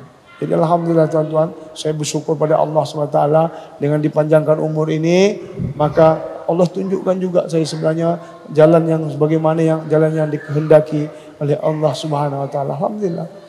Jadi tuan-tuan, banyak sebenarnya pengalaman-pengalaman yang saya nak ceritakan lagi, tapi berhubung kena waktu kita yang tidak mengizinkan, mungkin suatu hari tuan-tuan ini pengurusi nak panggil saya untuk kat luar pula lah. Bila keluar barulah kita boleh bernasyid. Kita bernasyid ni bukan apa, yang ini dalam ni dah tentu-tentu dah orang masjid. Banyak lagi orang yang tak datang masjid ni. Ini yang sedang kita fikirkan. Yang ini tu cukuplah kita beristiqamah, doa. Tapi yang orang di luar sana lagi tuan, macam mana ni? Ya, kita nakkan tuan-tuan. Jadi salah satu sebenarnya tuan untuk ramaikan masjid atau surau, jadi kena ada 4 amalan tu lah. 4 amalan tu kena buat. Jadi dia ada iaitu ibadat, kita ada ibadat lah. Kan? Kemudian apa lagi? Taklim taklum, ada baca taklim, ada macam-macam. Kita usahakan itu. Kemudian ada hikmat, bagi makan ke apa ke semua ada hikmat. Kemudian ada dakwah tuan-tuan. Mesti ada dakwah ni. Ini kunci dia ni. Mesti ada ni. Baru jadi macam India, Pakistan, Bangladesh. Semua surau-surau dia orang penuh. Sembahyang subuh macam sembahyang Jumaat, betul. Sembahyang Zuhur macam sembahyang Jumaat, betul tuan. 5 waktu tu penuh tuan. Kalau subuh tu tuan-tuan, mereka pula Hanafi kan. Hanafi ni bila azan, lepas azan tu boleh balik lagi. Balik, nak tidur-tidur ayam boleh. Sebab lama. 5 minit lagi nak syuruk baru qomat. Itu Hanafi. Mereka. Tapi tuan-tuan, hasil dia pun subuh. Masya Allah. Bila tunggu. Datang samping. Tak cukup. Bentang tika pula. Macam orang sembahyang Jumaat. Belah kiri pula bentang tika. Bentang tika kat belakang. Penuh semua. Dia penuh ni. Tunggu. Disap sudah. Tiba-tiba dari belakang saya datang imam. Baru berebut. Semua berebut sap. Baru qomat, begitu qomat dia langsung, tak ada tunggu-tunggu lagi. Allah, la ilaha illallah, Allahu Akbar. Cantik apa itu tuan. Allahu Akbar. Sebab apa tuan-tuan? empat amalan ni mesti kita nak buat. Kita kena usahakan empat amalan ni tuan. Yang ada dalam masjid atau surah-surah kita tuan. Jadi tuan-tuan, dua seperti yang saya katakan tadi, dua saja kaedah kita nak jadi. Iaitu jadi orang muhajirin ataupun jadi orang ansar. Bila kita nak orang muhajirin datang kemari, keluarlah jemaah itu orang muhajirin tu. Jadi kita orang ansar ni, kita nusrah dia orang. Oh, susah datang-datang. Modalnya bukan banyak pun, bubur kacang, mi goreng, apalah salah. Berapa sangatlah RM10, RM20. Datang duduk dengan dia orang, sembang pasal agama, bagi tahu kedudukan kita ni, ikut serta merta dengan dia orang. Kalau boleh sama kita iktikaf dengan dia orang. Masya-Allah, berkat datang tuan-tuan. Keberkatan akan datang. Kemudian tuan-tuan, besok satu hari pula kita menjadi orang muhajirin. Allah bagi taufik hidayah. Kita pun bakat-bakat sini. Jom kita keluar 3 hari. Mana? Dekat je, Muhallah situ aja. Hijrah. Bawa orang lama 2-3 orang, kita pun hijrah sana jadi orang muhajirin pula. Dapat tuan-tuan. Baru balik dia beritahu, ya Allah. Tahajud kita malam datang, menangis kita daripada Allah, minta pengampunan. Baru Allah bukakan yang pentingnya. Lepas tu tuan-tuan besok pula bukan sampai di situ aja. Dah keluar, kita bawa pula bini kita keluar. 3 bulan sekali bawa isteri tuan-tuan keluar jalan Allah. 4 pasang, 5 pasang, masurat. Tuan fikir kalau sekiranya suami isteri ni agama, suami dah dapat agama, isteri pun dapat agama, satu label, agak-agak di rumah kita macam mana? Itulah kata terjadilah madrasah kecil di rumah kita. Sebab apa? Ibunya sudah faham agama. Udah boleh dah atur anak dia, musyarat dia, halaqah Al-Quran dia, apa lagi, baca taklim dia, macam-macam agama yang boleh kita hidupkan di rumah kita. Sehingga rumah kita menjadi taman-taman syurga. Inilah dia tuan sebenarnya. Sebab apa? Dikaitkan ibu dia menjadi orang yang usaha agama tuan-tuan. Ini kita perlu tuan. Kita sama-sama lah. Sama-sama kita berniat supaya kita bantu agama Allah, diberi kita taufik dan hidayah. Sama-sama kita buat kerja agama ni tuan-tuan. Ini untuk apa? Sebab apa tuan-tuan? Inilah bekalan kita sebenarnya untuk dapat pengampunan daripada Allah Subhanahu Wa Taala. Saya pun tuan-tuan sudah 4 bulan niat saya tuan-tuan, semoga Allah kabulkan. Lepas itu saya dah ada lesen ni nak keluar pula negara jauh. Negara jauh ni yang mirip-mirip macam mana? 124,000 sahabat-sahabat yang mati di tanah Hijaz ada 10,000 saja. 114,000 kat mana? Hilang macam itu aja kah? Bukan, mereka bertebaran di seluruh alam, pergi ke mana-mana, pergi ke Afrika Selatan, Afrika Timur, apa sekali lagi pergi ke Rusia, pergi ke China. Mereka apa? Bawa agama Allah. Inilah kita nak jadi ni. Kita nak ikut-ikut ni. Moga-moga besok kita pun dipilih pergi Jerman, pergi Afrika, pergi Perancis, pergi banyak-banyak tempat. Biarlah banyak-banyak dulu. Kemudian nak syahid-syahid lah. Ini tuan, ini aja. Ini tuan. Maksud hidup kita yang sebenarnya inilah. Untuk sempurnakan agama Allah Subhanahu Wa Taala. Ini maksud kita dihantar. Untuk mencari keridhaan Allah Subhanahu Wa Taala. Ini sebenarnya maksud kita dihantar ke muka bumi sebagai umat baginda Rasulullah SAW. Sebab umat baginda adalah umat yang terbaik. Kuntum khairu ummati ukhrijat linnas ta'muruna bil ma'ruf wa tanhauna 'anil munkar wa tu'minuna billah. Kita ni sebaik-baik umat dijadikan kepada manusia, mengajak manusia pergi datang kepada Allah dan mencegah manusia daripada kemungkaran, dan kita sendiri beriman kepada Allah. Baru dikendalikan kita orang kuntum khairu ummat. Kitalah umat yang terbaik. Umat yang terbaik tuan-tuan. Walaupun umat ni malas-malas, umur baru 70-60 tahun. Zikirnya bukan banyak pun. Solat sunatnya bukan banyak pun. Sembayang pun bukan banyak pun. Kadang-kadang tak doa pun. Cabut aja. Sikit tuan. Tak boleh masuk surga ni. Ini kena hisap ni yang macam ni tuan-tuan. Tapi kita tak nak dihisap. Caranya macam mana? Kita ikut orang yang sudah tak dihisap. Apa dia? Sahabat-sahabat baginda Rasulullah SAW. Apa kerja mereka? Mereka buat kerja dakwah. Untuk usahakan iman mereka. Untuk usahakan datang kepada manusia. Untuk bawa kepada Allah SWT. Inilah tugas kita tuan-tuan. Umat akhir zaman ni kan. Sebenarnya inilah tujuan kita untuk dihantar ke muka bumi ini tuan-tuan, untuk sempurnakan agama, untuk bawa manusia semua datang kepada Allah SWT. Alhamdulillah, maksud itu moga-moga kita diberi keberkatan, bagi taufik dan hidayah oleh Allah SWT untuk kita menyempurnakan agama ini tuan-tuan, untuk usaha agama ini. Jadi tuan-tuan, sebelum saya sudahi, saya nak nyanyi satu syair ni, lagu baru saya ni. Masih panas-panas lagi ni. Nama lagunya Tiada Tuhan Selain Allah. Ini satu-satu album yang itu daripada Suara Dai. Suara Dai ini bukan suara-suara artis-artis. Ada 8 orang artis, semua macam saya, dapat hidayah. Nak membuktikan tuan, bahwasanya apa kata Allah, siapa-siapa manusia yang buat kerja Allah, kerjaan ini, buat agama ni, buat kerja agama ni, maka katanya yang pertama sekali hidayah pasti dikekalkan pada dia. Pasti. Kemudian yang kedua, hidayah akan disebarkan seluruh alam. Allah buktikan tuan-tuan, dengan banyaknya orang Malaysia ni dia buat kerja agama, tengok artis pun dapat hidayah. Perompak dapat hidayah, penyamun dapat hidayah, pembunuh dapat hidayah. Tak heran sekarang tuan. Begitulah ceritanya macam sahabat-sahabat. Jadi kan saya kumpulkan orang ni, Zul Yahya, Zuhairi Black, lagi siapa lagi? Ijam Madison. Semua dah keluar ni. Ada yang 4 bulan, ada 40 hari. Ali baru balik lagi 4 bulan. Kemudian siapa lagi? Si Mel Wing. Dah keluar 3 hari. Zul Yahya dah keluar juga. Saya sendiri Syed Nahan dan juga seorang penyanyi Indonesia namanya Terry Sulaiman. Kumpul dengan taufik dan hidayah Allah Subhanahu wa taala, saya buatkan lagu untuk mereka, buat lagu-lagu dan saya sendiri nyanyi di situ. Ada juga kami nyanyi ramai-ramai, nama lagunya 3 hari. Lagu taskil lah. Kemudian saya nyanyikan lagu tu, lagu Tiada Tuhan Selain Allah. Kita boleh dengarkan lagu ini yang saya nyanyikan ni. Tiada Tuhan Selain Allah, iaitu La ilaha illallah. Saya minum dulu, insya-Allah. Tiada Tuhan selain Allah. Siapa bagi hidup Allah, siapa bagi mati Allah. La ilaha illallah, tiada Tuhan selain Allah. Sama-sama nyanyi. Siapa bagi nikmat Allah, siapa bagi rezeki Allah. La ilaha illallah, tiada Tuhan selain Allah. Dialah yang maha memelihara semesta alam. Dialah yang maha menyempurnakan segala urusan, termasuk urusan kita pada hari ini, malam ini tuan-tuan. Allah yang menyempurnakan. Kita tiada daya upaya. Allah sempurnakan. Alhamdulillah. Jadi tuan-tuan, chorus dia saya ada petik daripada suatu ayat.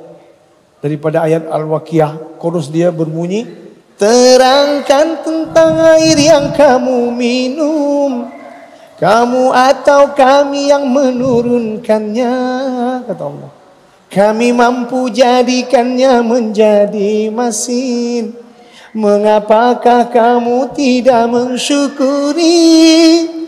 Terangkan tentang api yang kamu nyalakan, kamu atau kami yang menjadikannya untuk peringatan dan bahan yang berguna bagi musafir di padang pasir. Dialah Tuhan yang awal dan yang akhir. Dialah yang maha perkasa bijaksana. Dialah Tuhan yang zahir dan yang batin. Bertakbirlah dengan menyebut Allahu Akbar. Takbir. Siapa bagi kaya Allah, siapa bagi miskin Allah. La ilaha illallah, tiada Tuhan selain Allah. Siapa beri makan Allah, siapa beri minum Allah. La ilaha illallah. Tuan-tuan, ini la ilaha illallah ni kena sebut ramai-ramai ni. Siapa nak masuk surga kena sebut. Sebab apa? Barang siapa yang di akhir kalam dia boleh sebut la ilaha illallah, wajib surga baginya. Jadi untuk itu tuan-tuan, kita kena pelatihan sekarang. Kena perbanyakkan perkataan la ilaha illallah. Kita zikirkan. Sangat ringan di mulut, tapi di timbangan nomor 1 dia punya berat. Habis kalah semua. Ditimbang dekat neraca, kalimah la ilaha illallah sebelah kanan, semua isi-isi dunia ni masukkan sebelah kiri, masih lagi memberatkan kalimah la ilaha illallah. Sebab apa? Yang sebelah kiri ni hancur suatu hari. Dunia dan isinya hancur, tapi kalimah la ilaha illallah langsung terus ke hadapan Allah Subhanahu wa taala kekal. Alhamdulillah tuan-tuan. Itu lagu daripada Suara Dai. Ada satu lagi tuan yang terbaru, yaitu daripada Murabbi. Lagu ni saya menyanyi dengan ustaz-ustaz lah. Saya tinggal sekarang tuan-tuan, saya tinggal dekat Ustaz Yusri Abdul Karim. Sudah 6 tahun. Di mana? Di Kuala Selangor. Dia ni mudir daripada apa namanya madrasah dia, rumah orang tua-tua. Rumah orang tua-tua. Jadi saya dikasih tanah sama dia, saya buat rumah sana. Jadi ada suasana lah. Jadi dah tinggal 6 tahun. Jadi anak-anak dia tu Ustaz Nawa, satu lagi Ustaz Fawaid, Ustaz Syaidi. Ini 3 orang ini telah mengajar di sana untuk orang. Jadi kita buatkan album untuk bantu-bantu pondok jugalah macam tu. Nama lagunya saya nyanyi Biiznillah, iaitu dengan izin Allah. Beribu-ribu bintang di angkasa, berkelipan sinarnya di malam hari. Beribu-ribu makhluk yang diciptanya, tak satu pun yang tak diberi rezeki. Hebat Allah. 18.000 makhluk kat dunia ni Tuhan. Allah bagi serentak. Bukan ini dulu sekejap, ini dulu sekejap. Tak ada Tuhan. Serentak. Tikus dengan rezeki dia, kucing dengan rezeki dia, anjing dengan rezeki dia, babi dengan rezeki, semua dengan rezeki masing-masing manusia. Ini Allah, hebat Allah. Matahari yang besar pun perlukan bulan untuk menerangi setiap sudut bumi. Dan ini takkan mungkin bisa terjadi tanpa izinnya ya ilahi. Subhanallah walhamdulillah wa la ilaha illallah. Subhanallah maha suci Allah, la ilaha illallah. Sama-sama. Subhanallah walhamdulillah wa la ilaha illallah. Subhanallah maha suci Allah, la ilaha illallah. Jadi lagu itu. Jadi saya ada 2 album. Saya baru nyanyi 2 lagu kan. Ada 20 lagu lagi sana tuan-tuan. Jadi tuan-tuan rasa-rasa minat boleh dapatkan album tu. Setiap pembelian daripada album itu tuan-tuan, sebagiannya kita akan antar kepada Taman Tahfiz Darul Islah. Jadi sini pun saya ada sedikit hajat. Tuan-tuan saya ada tabung di sana untuk Taman Tahfiz Darul Islah. Rasa-rasa tuan tak nak beli CD kan. Tuan infaklah RM1, RM2 cukup. Tak usah banyak-banyak. Yang penting macam mana tuan-tuan, nanti bila satu hari ada juga saham tuan-tuan dengan tempat Iwan ni. Ini kira peminat-minat juga ini kan. Okey, ada juga saham di madrasah sana tuan-tuan. Moga-moga sedikit sebanyaknya bantuan tuan dapat lagi melancarkan madrasah Taman Tahfiz Islah ini di Indonesia ni. Sekarang ni saya tengah buat rumah tu, 12 rumah. 12 rumah ni untuk orang inilah, orang-orang apa namanya warga emas juga. Jadi siap 40 rumah, 50 rumah nanti tuan-tuan. Saya nak undanglah tuan-tuan datang ke sana. Makcik-makcik ni yang datanglah ke sana. Boleh belajar di sana. Terus kita hubungan terus. Boleh belajar sana 3 bulan, 6 bulan, 10 bulan. Datanglah, tak ada masalah. Sekarang senanglah, everyone can fly. Apa yang susah? Ya kan? Murah aja tiket. Apalagi dari Penang ni kan ke Medan. Kan? RM200 pergi balik tak? Mahal lagi ke Kuala Lumpur. Tuan-tuan, jadi itulah diundang tuan-tuan nanti. Datanglah makcik-makcik kita ni, datanglah ke sana nanti. Sebab apa, rumah dah ada wakaf dah. Belajar mengaji aja. Kalau rasa banyak duit besok wakafkan lagi, satu lagi wakaf rumah, boleh lah, tak ada, kita lagi kembangkan. InsyaAllah tuan-tuan ya. Jadi itu saja yang saya dapat berkongsi dengan tuan-tuan. Alhamdulillah, sekali-sekali kita jumpa. Terima kasih kerana masih lagi setia bersama saya untuk kita perbincangan ini ya, bicara hijrah ini. Alhamdulillah. Sekali lagi tuan-tuan, mari kita sama-sama doa. Semoga kita diberi oleh Allah taufik hidayah untuk bantu agama Allah. Macam mana bantu agama Allah? Bantu agama yang sebenarnya adalah bagaimana sahabat-sahabat bantu agama Allah. Mereka diberi radhiyallahu anhum. Maka untuk meredai diri kita juga, maka kita buatlah macam mereka. InsyaAllah pasti dan pasti satu hari nanti Allah akan redai, akan ampunkan dosa-dosa kita dan masukkan kepada surga Allah Subhanahu wa taala. Amin. Tutup dengan tasbih kafarah. Subhanallah hamdi, subhanakallahumma wa bihamdika, asyhadu an la ilaha illa anta, astaghfiruka wa atubu ilaik.